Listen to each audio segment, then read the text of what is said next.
Muy buenas amigos, bienvenidos a tu canal. En el vídeo de hoy, la historia del antiguo Egipto en 1300 palabras. Empezamos después de la intro. Espero que os guste. Hasta el próximo vídeo.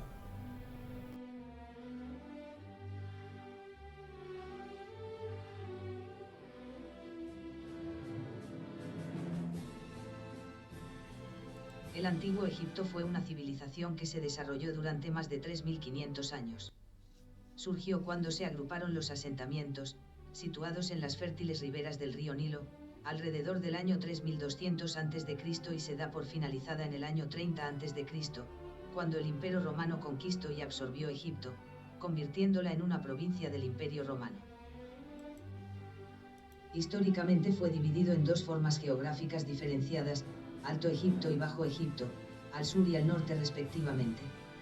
El símbolo del Alto Egipto era una corona blanca y el del Bajo una corona roja. Cuando veamos una combinación de las dos coronas estaremos hablando de un Egipto unificado. La civilización egipcia se desarrolló algo más de 3000 años, siendo el Nilo la clave de su civilización, ya que este permitía el aprovechamiento de los recursos y ofrecía una significativa ventaja sobre otros oponentes. El Nilo cada año sufría enormes crecidas y se desbordaba. Esto creaba una extensa capa fértil depositada a lo largo de los bancos del Nilo que proporcionaba a la tierra ricos minerales y nutrientes y por ende grandes cosechas. No había en el mundo una tierra que produjera tanto por tan poco. Ese era el gran secreto de Egipto. Eso se tradujo en que los egipcios podían practicar una forma de agricultura menos laboriosa que, en otras zonas, y la población quedaba liberada de muchas tareas agrícolas y podía dedicar más tiempo y recursos al desarrollo cultural. Los egipcios aprendieron a controlar las crecidas del Nilo por medio de diques y canales, aumentando la superficie cultivable. El Nilo, además de proporcionar enormes beneficios a los agricultores y por extensión al resto de la población, también favorecía el comercio ya que el río funcionaba como una gran autopista comercial. Y si no estás suscrito, suscríbete. Y si te gusta, dale a un like y compártelo.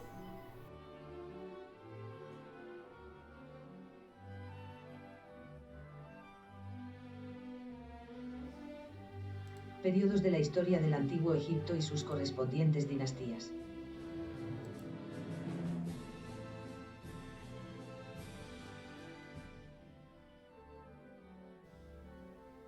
A destacar el Imperio Arcaico, Imperio Antiguo, Imperio Medio, Imperio Nuevo y Período Helenístico.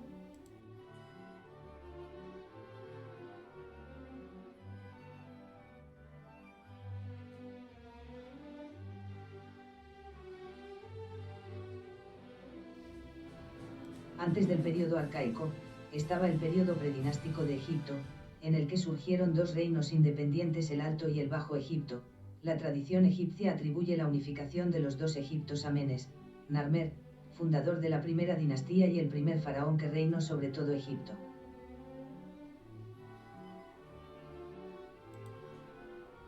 Bajo la dinastía tercera empieza el Imperio Antiguo y la capital se estableció en Memphis. En esta dinastía comenzó la costumbre de erigir grandes pirámides y monumentales conjuntos en piedra gracias al faraón Souse. La pirámide escalonada de Souse en Saqqara es la primera pirámide que surge como una superposición de mastabas. Con la cuarta dinastía llegan las tres famosas pirámides, que hoy en día es la gran postal de Egipto. Hablamos de las pirámides de los faraones Keops, Kefren y Micerinos, que componen la única maravilla del mundo antiguo que ha perdurado hasta nuestros días. A esta época le sigue una época de decadencia que empieza en el 2250 a.C., es un periodo de hambruna y anarquía donde el poder de los faraones se descentralizó y se vio muy reducido hasta que Mentuhotep II volvió a unificar el Alto y Bajo Egipto en el año 2055 hace fecha que marca el inicio del Imperio Medio. El Imperio Medio es un periodo de gran prosperidad económica y expansión exterior con faraones emprendedores. La capital pasa a estar en Tebas. Se realizaron ambiciosos proyectos de irrigación para regular las grandes inundaciones del Nilo. También se potenciaron las relaciones comerciales con las regiones circundantes, las representaciones artísticas se humanizaron y se impuso el culto al dios Amón. A mediados del año 1800 a.C., Los Hicsos, un pueblo que tenía su origen en Canaán, invadió el norte de Egipto y se estableció en el delta del Nilo, y el poder de Egipto se debilitó y se disgregó en decenas de poderes autonómicos que desembocaron en una nueva anarquía. Aún así, los Hicsos no interfirieron en la cultura tradicional, adoptando las culturas y costumbres locales. Tuvieron como capital la ciudad de Avaris, dotándola de fortificaciones y dominando el Bajo Egipto. Modernizaron a los egipcios introduciendo el caballo, el carro de combate, el arco compuesto y diversos elementos de la cultura del bronce. A finales de este periodo, los dirigentes egipcios de Tebas, que consiguieron mantener su independencia, dirigieron una guerra de liberación contra los Hicsos, que da origen al Imperio Nuevo. El Imperio Nuevo comienza en 1550 a.C.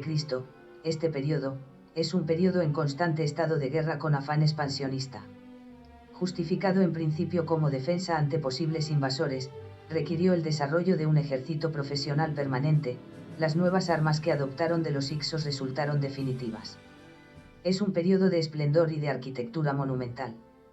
Tebas vuelve a recuperar el poder como en el pasado, como atestiguan los templos de Karnak y Laxar, dedicados principalmente al dios Amón. El culto de Amón alcanzó en este periodo una gran importancia. Surgieron también nuevos centros de poder. De hecho, las capitales del imperio fueron Tebas y Memphis conjuntamente.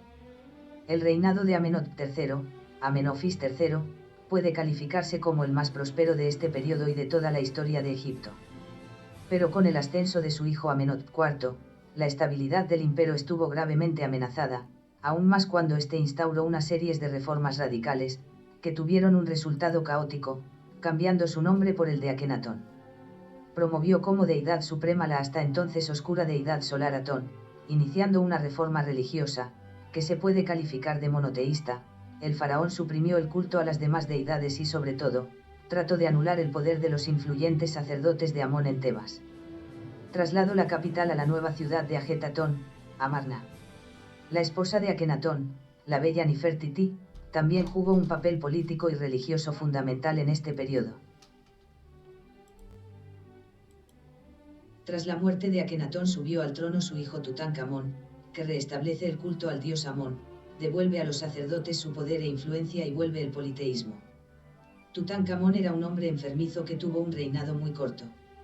Ha pasado a la historia como uno de los faraones más conocidos debido al descubrimiento de su tumba en 1922 por parte de Howard Carter. El hallazgo arqueológico más famoso de todos los tiempos, es la única tumba egipcia intacta que se ha encontrado, hasta la fecha. En la siguiente dinastía ya encontramos a un faraón muy importante, Ramsés II el Grande. Le llamaron el rey constructor, a raíz de su obsesión por construir templos enormes y espectaculares como el templo de Abu Simbel, dedicado a su esposa Nefertari. En su reinado también alcanza el rango de capital una nueva ciudad, Pi-Rameses, impulsada por él. Este faraón también es conocido por sus exitosas campañas militares. Ramsés II condujo su ejército contra los hititas en la batalla de Cades en la actual Siria.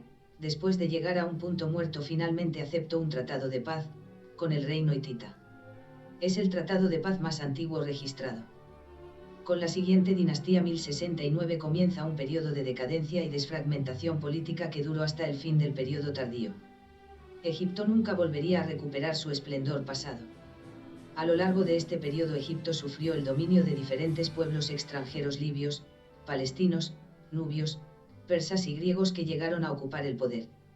A pesar de ello, la civilización egipcia, lejos de quedar anulada, influyó enormemente sobre la cultura de los dominadores, que aceptaron sus costumbres como propias. Periodo helenístico 332 a 30 a.C., finalizando en la batalla fratricida de Actium, en la que las tropas de Marco Antonio y Cleopatra fueron derrotadas por las de Octavio, pasando Egipto a ser una provincia más del Imperio Romano.